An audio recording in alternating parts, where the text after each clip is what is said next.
Up next, we have an interview with Kgotso.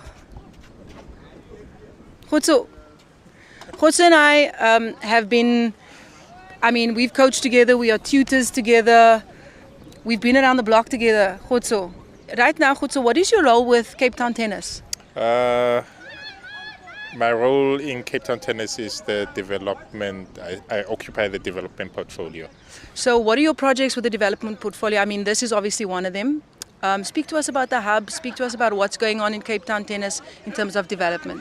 Okay, so yeah, with Cape Town Tennis and the portfolio that I hold, my responsibilities is to make sure that the hubs are functioning properly,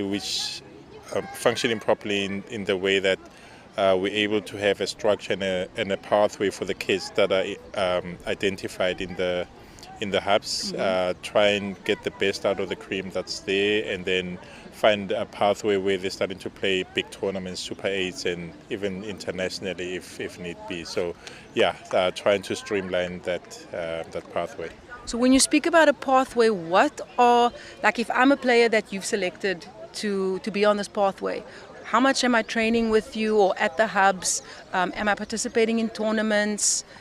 What happens for a player like that who is selected as one of those players? Well, fortunately, with the support of Cape Town Tennis, players that are selected from the hubs, the first point of entry is for them to be allowed to, or afforded the privilege to have the entry fees into the Cape Town Tennis Minis, which is a big deal, because if players don't get to compete on a regular basis, they're not seen out there, and they cannot stay sharp.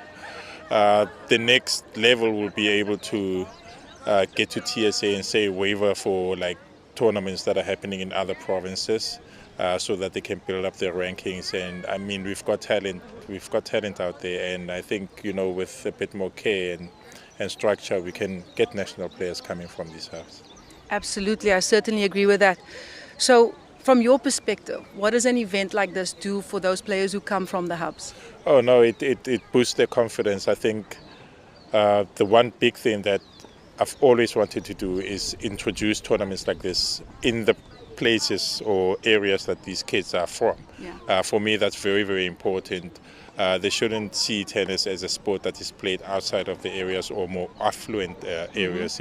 They belong here, they come from here, and they should be proud.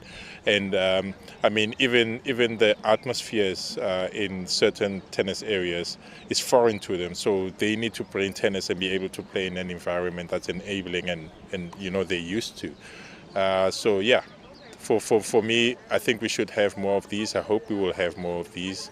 And yeah. Thank you so much. Truer words have never been spoken, Kgotso.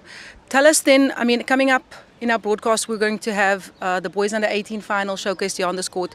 Can you tell us about those players that are playing in the final? In the final we've got, I think it's Indipile Dubase from Khayelitsha. Is one of the players that has been in the circuit or playing tournaments for quite a while from Khayelitsha. Very talented guy. And then we've got Alex Dublin. I've also worked with him quite a bit, so I know the two players quite well. So I'm just hoping they put on a good show.